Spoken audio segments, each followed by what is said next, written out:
lagi bersama saya Gabriel Satria di channel YouTube saya. Kali ini saya ingin membahas mengenai ujian akhir semester pada mata kuliah Studio Desain 3.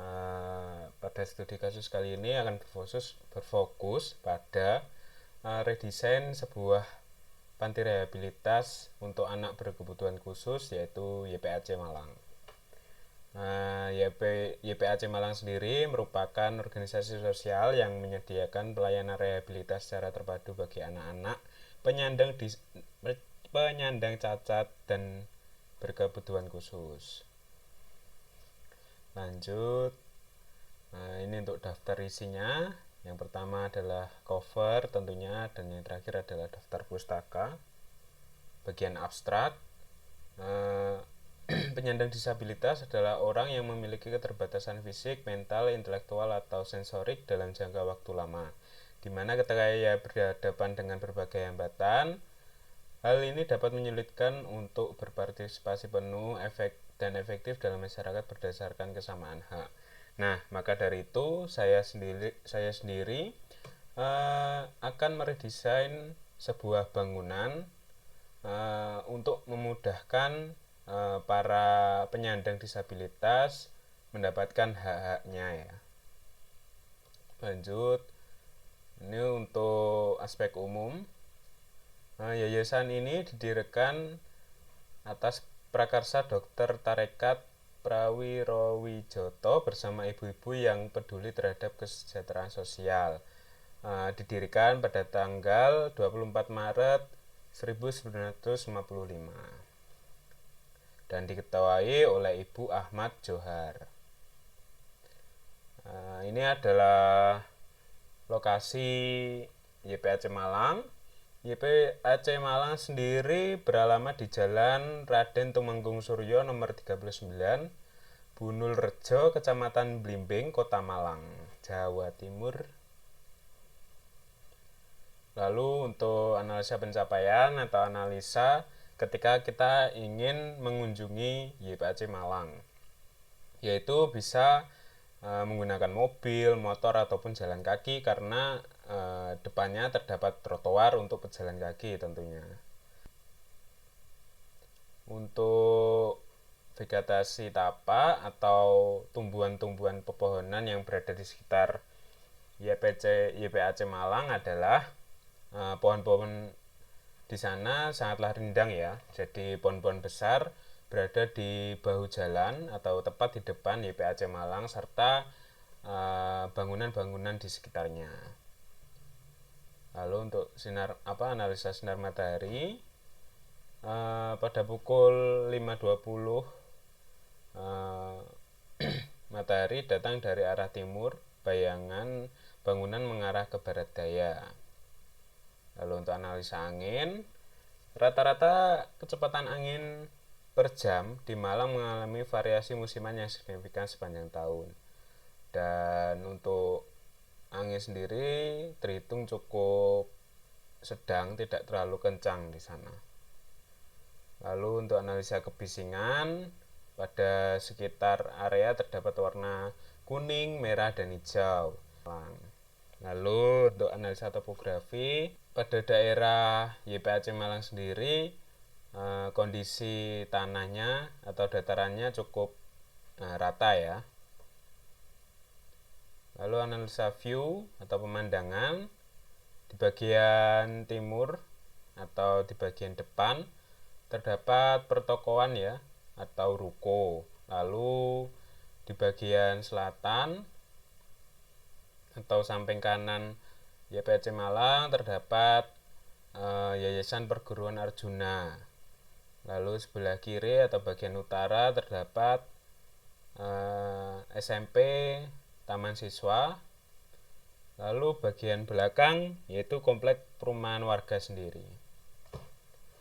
Lalu ada fungsi tapak, ada beberapa bangunan yang terpisah. Nah, untuk studi kasus nanti saya meredesain kantor pelayanan umum. Lanjut untuk beberapa jenis pelaku atau pengguna ruang. Lalu untuk analisa aktivitas, Terlihat di sini ya beberapa aktivitas serta jenis pelaku atau penggunanya. Dan ini untuk tabel keseluruhan aktivitas. Lalu ada analisa ergonomi. Analisa ergonomi ini sangat penting ya, karena bisa menguntungkan bagi penyandang disabilitas untuk menggunakan fasilitas umum. Lalu ada pembagian mengenai apa saja sih penyandang disabilitas tersebut. Ada yang pertama ada disabilitas fisik, seperti gangguan gerak yang menyebabkan tidak bisa berjalan. Lalu ada disabilitas sensorik seperti gangguan pendengaran atau penglihatan, disabilitas intelektual, kehilangan ingatan. Lalu yang terakhir ada disabilitas mental, yaitu seperti fobia, depresi, skizofrenia atau gangguan kecemasan.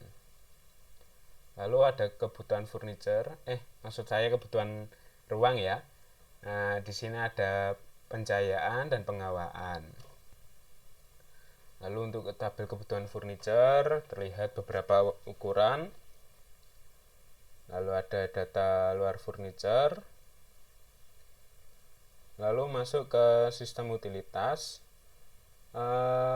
Ini ada beberapa aspek seperti sistem penerangan, sistem pengawaan, sistem penyediaan air, sistem pengamanan, dan sistem pembuangan. Lalu masih sama sistem utilitas.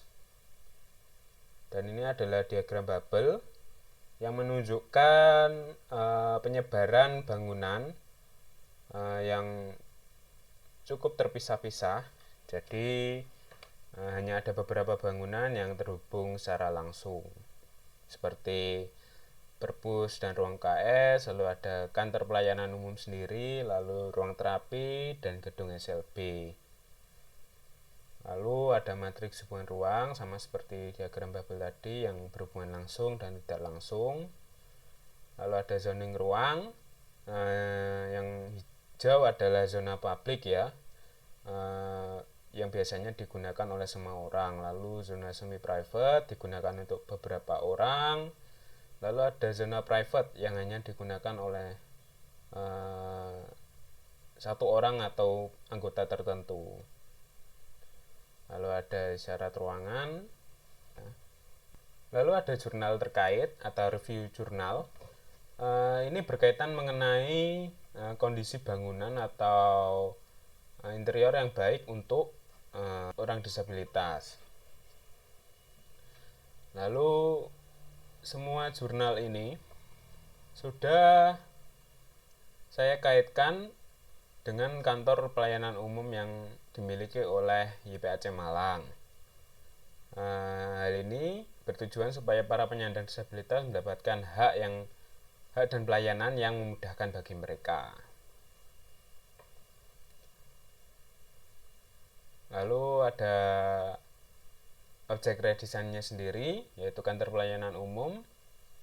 Alasan saya meredesain bangunan ini adalah yang pertama, minimnya sarana bagi pengunjung disabilitas. Yang kedua, penataan furniture yang kurang baik. Yang ketiga, pencahayaan yang minim. Keempat, ruang yang terasa gerah. Dan kelima, penerapan konsep new normal yang kurang maksimal. Dan ini adalah referensi saya yang merupakan bangunan atau gedung Pengadilan Agama Bangkinang yang berdiri pada tanggal 5 Mei 1960. Ini saya jadikan referensi untuk bagian interiornya seperti ini. Pemilihan interior ini kenapa saya pilih? Karena menurut saya sangat lengkap ya fasilitasnya, dimulai dari area kursi roda, lalu ada guiding block atau apa itu kalau kata lainnya ubin untuk penunjuk jalan bagi penyandang tunanetra. Oke, kita lanjut untuk analisa unsur desain. pemilihan tema interior yang akan saya buat adalah bergaya tropis ya, yang memadukan unsur yang sebelumnya telah diterapkan seperti yang ada itu dominan warna biru. Nah, namun warna biru sendiri ini saya gunakan hanya untuk aksen, lalu untuk warna beberapa perabot. Lalu kita lanjut ke analisa fisik. Nah, di sini saya menjelaskan mengenai solusi apa saja ya, untuk memecahkan permasalahan kekurangan aspek ruangan pada awal tadi ya, yang dimiliki oleh Kantor Pelayanan Umum YPAC Malang. Yang pertama adalah saya ingin menciptakan area yang cukup luas dengan ruangan yang cukup tinggi, lalu menggunakan wall glass pada muka atau fasad bangunan. Lalu untuk penghawaan sendiri menggunakan AC, dan lalu menempatkan perabotan dengan jarak yang tidak terlalu berdekatan supaya sirkulasi pengunjung atau pergerakan sendiri lebih mudah dan luas ya. Lalu ada beberapa kebutuhan ruang seperti kursi baris, kursi single, meja administrasi, meja petugas keamanan, lalu ada kebutuhan benda elektronik. Untuk yang pertama, layar monitor tidak saya gunakan serta banner elektronik tidak saya gunakan karena setelah saya buat tidak cukup tempat atau terlihat sempit. Lalu ada AC sebagai kebutuhan penghawaan. Lalu ada elemen pembentuk ruang sendiri seperti wall glass, plafon gypsum, lantai dengan guiding block, lalu ada pintu kaca. Lalu ada kebutuhan penunjang seperti signage, tempat sampah. Lalu ada alat untuk pencegahan COVID seperti nanti ada saya buatkan pembatas di bagian meja administrasi, lalu ada petugas yang mengecek ketika pengunjung datang. Lalu ada analisa pendekatan seperti yang terlihat. Lalu ada aktivitas di ruang pelayanan itu jamnya jam berapa saja.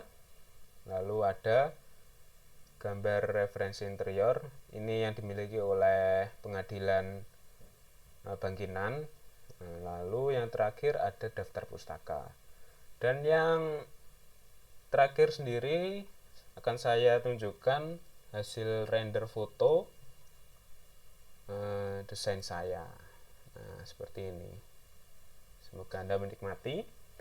Yang pertama ada bagian luar bangunan atau pagar ya. Ini ada pagar serta penamaan YPAC Malang sendiri, yayasannya. Lalu yang kedua adalah suasana siang hari selepas hujan di lingkungan YPAC Malang. Lalu yang ada parkiran depan. Nah, parkiran ini sendiri bisa diisi untuk sekitar 6 mobil serta diisi oleh beberapa kendaraan bermotor atau sepeda motor ya. Lalu ini adalah kondisi di bagian ruang pelayanan. Ini adalah bagian meja administrasi. Lalu ada ruang arsip yang pertama dan ada ruang arsip yang kedua. Serta ini adalah bagian lorong belakang yang dimiliki oleh YPAC Malang. Ada air mancur di tengah-tengah taman. Dan ini adalah situasi di mana anak kecil yang berbahagia ditunjukkan oleh ayahnya mengenai indahnya desain taman YPAC Malang. Dan mungkin itu yang terakhir atau penutup dari materi ini. Sekian dari saya. Apabila ada kesalahan mohon dimaafkan. Assalamualaikum warahmatullahi wabarakatuh. Dadah.